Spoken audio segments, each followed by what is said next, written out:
I flew 761 miles across the country to buy a school bus for a conversion, and we're gonna get into that story right now.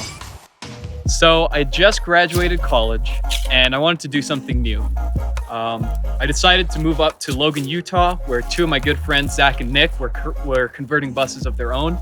And I wanted to, have some adventures and help them out during the process. Problem came when about halfway through the drive, my car actually completely broke down. My transmission just totally shut down.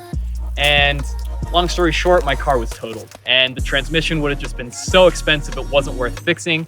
So I shipped my car off, my beautiful Honda Civic that I had had for 5-6 years, sent it off to a junkyard for $1, and was now stranded in Utah with no vehicle and no escape route.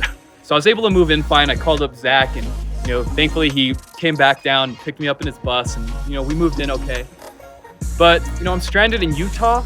It's late July, and I want to come back home for the holidays. I want to spend Christmas back in New Mexico, where I'm from. And I didn't have a car to be able to do that, and I don't want to be buying flights all the time to get there. I needed a vehicle. So since I was so interested in bus life, and two of my good friends were doing it already, I decided that I was gonna buy a bus. I was going to convert it enough to make it livable so I can drive back in quarantine for a couple weeks in New Mexico, and I was gonna spend the holidays with my family. The only problem with that is, like I said, it's late July. So I really only had a few months to buy a bus and convert it enough to make it livable. If you know anything about bus conversion, that is not a lot of time. So I had to get moving immediately. So I'm gonna show you how I searched for my dream bus and how you can too from the comfort of your very own home. Let's get into it. All right, let's talk about the sites that I used to look for my bus. Now, don't worry about pausing the video at any point and going and looking super close at your screen and typing in each character that I'm typing. I'm gonna have all of these linked in the description, and some of them are pretty interesting, like the OfferUp one and super hard to type. So go ahead and check the description whenever you're ready to start looking, and they'll open right up for you. So the first one is govdeals.com. Now this is a surplus site where you can bid on public auctions, and they have a section specifically for buses, transit, and school. Now the next one is very similar. It's called publicsurplus.com. I'd usually go ahead and search public surplus school bus, and they have a nice section right here just for school buses. Now the next one is OfferUp. Now this is a bit of a weird one. This is actually where Zach bought his bus, and I built a search that filters buses, searches for school bus, filters to buses that are in a 5,000 mile radius around you, and a max price of 20,000. And I used this a ton. There's a ton of great options on OfferUp. I would have had no idea if Zach hadn't told me about this. So this is a good choice. Now the other site that I used is called Search Tempest. Now this is a meta searcher that will search Craigslist and eBay at the same time. Super helpful.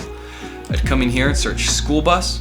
I'd put in my current zip code, which is in the Southwest, which is good because you want to be looking for buses in the South or in the West if you're in the US, because the further north you get, the further east you get, the more of a chance there is that your bus is going to be rusted up a little bit. So I'd come in here, put in my zip code, say within 500 miles, search. Actually, I would do within 1,000 miles. And then here we see results for Oregon, results for Washington, Vegas, Colorado, West New Mexico, and of course, California. Now the last place that I looked was Facebook Marketplace. This is another good option. I actually got so many leads from the previous ones that I didn't check Marketplace much, but I know there are a ton of buses listed here. It's simple, just go to facebook.com/marketplace, search school bus, you're set. Now the next big problem that I had was I wasn't really sure what I was looking for. Now eventually I came to the conclusion I wanted my bus to be able to whip around city streets and slide into a normal sized parking spot easily, so that limited me to a short bus. You'll hear people talk about type A bus, type C bus, Pugnos, all these technical terms. To me, there's three kinds of buses. There's short buses, there's medium buses, and there's long buses. So a short bus, perfect for me because it fits into a standard sized parking spot Not perfectly, but it fits for sure, and it's easy to drive and maneuver. Now, another thing to consider, if you're not someone who necessarily wants to be driving around in the city all the time, certain national parks do have length restrictions on vehicles that can enter the park and stay there for extended periods of time. So that's another thing to think about. So another concern for me was height. Now, I'm not super tall, but I am 6 feet tall, so I needed a bus that I was gonna be able to stand up inside of. So figuring out the length that I wanted and the height that I wanted were a great way to filter down my list of buses. So now that I had this nice trim list of short buses that looked beautiful for me, the next thing I had to research was engines and transmissions. Now this is a huge subject that I'm no expert on, but I did learn quite a things from hours and hours of searching through forums, Skoolie.net, Reddit, school bus driver forums, all kinds of resources online, and there were a few key points that I want to share with you. First, there's two main types of engines. This one's simple. There's gas and there's diesel. Now, there are pros and cons to each of them that I'll list right here so you can decide for yourself which suits you better. To me, it wasn't a big issue. Another big point to look into is, do you want pre-emissions or post-emissions? Basically, post-emissions engines are more prone to failure because they have more parts in them. Now, to me, I honestly felt kind of guilty looking for pre-emissions buses, and I did find a few of them, but the ones that I did find were kind of old rust buckets and had way too many miles on them for me. Now, the final thing that I did was just research engines and transmissions individually. Online, you'll see a lot of common suggestions of certain engines that are good and transmissions that are good, and those are great choices.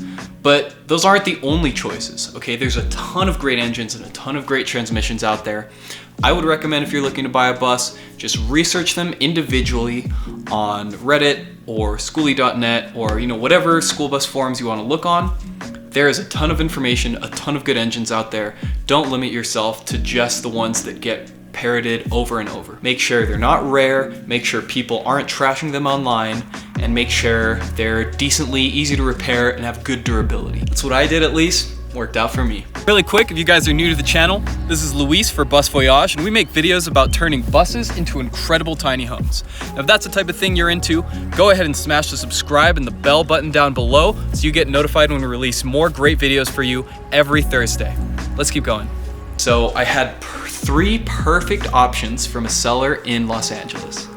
Now, I say perfect, but he was in Los Angeles, so I had to find a mechanic to inspect the bus for me remotely. Always find a mechanic to inspect your bus before you go to pick it up. So how did I do it?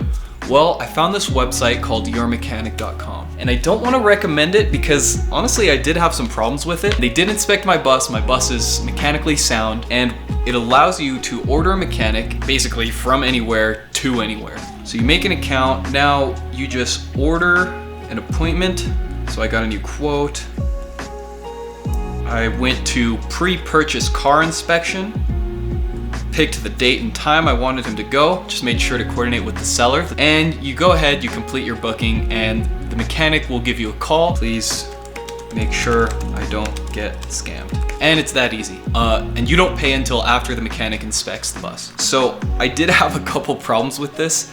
The mechanic actually missed his first appointment, which meant that 2 of the 3 buses that I was looking at got sold, but he did do me a solid, and he owned up to it. He said, hey man, I f***ed up, and those 2 buses, one of those could have been yours. I'm gonna go check out the next one tomorrow, and I'm not gonna charge you for the inspection. So thanks, man. But he did mess up again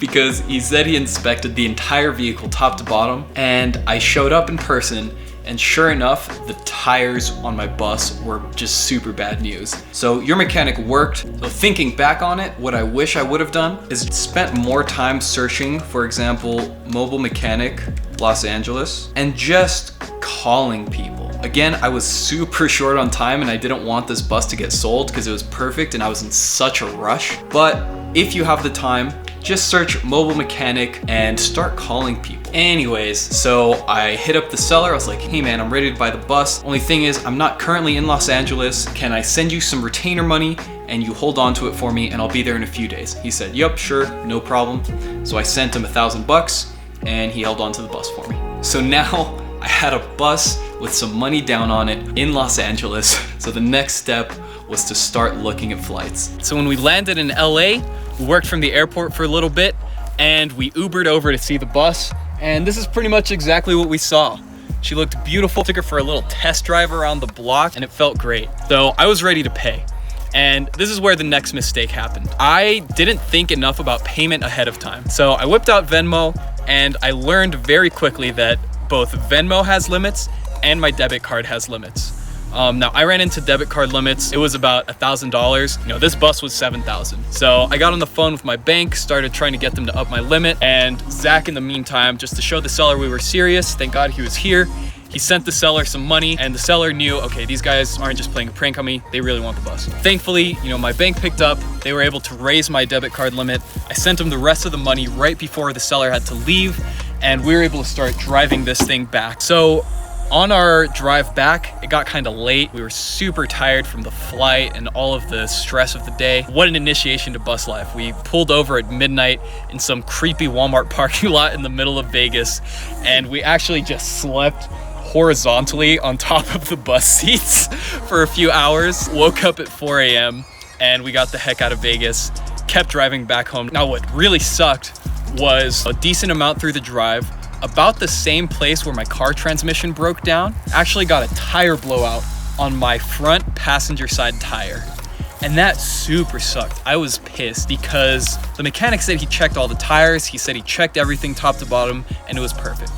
And obviously it wasn't. So that's another mistake I made. I wish we had inspected the tires a little bit more closely, just double checked and made sure they weren't super old, make sure the tread was still good. And after the tire blew out, you know, we pulled over and realized there was actually some bubbling on the rear tires as well, which is a terrible sign. If you see bubbles on your tires, that means they are so near to the end of their life that a sugar baby would marry these tires hoping they would die soon and give them their inheritance. They were old, dude. And that can be avoided. You know, just double check your tires, make sure they're not bubbly, make sure they're not wrinkly, make sure they're not watching reruns of Gilmore Girls when you go to see your bus. Because if you find out that your tires are super old, I'm sure the seller is willing to negotiate the price down a little bit because, you know, getting all my tires replaced on the road cost, you know, about $1,800, and depending on what kind of tires you get, can be as much as $3,000. So yeah, keep in mind, just double check your tires when you go to see your bus before you purchase. But besides that, we got home okay, got a nice rest in our beds, and woke up early the next day to start demolition. All right, so that's the story of how I bought my dream bus. Hopefully the techniques that I used to find it and get it inspected help you guys out if you're looking for a bus of your own. If you have any questions about the bus buying process or just any questions, please drop a comment down below. I'll reply to it ASAP. Drop a like on this video if you like the story, and we'll be coming out with more great videos every Thursday for Bus Voyage. Thanks for watching. We'll see you later. Peace.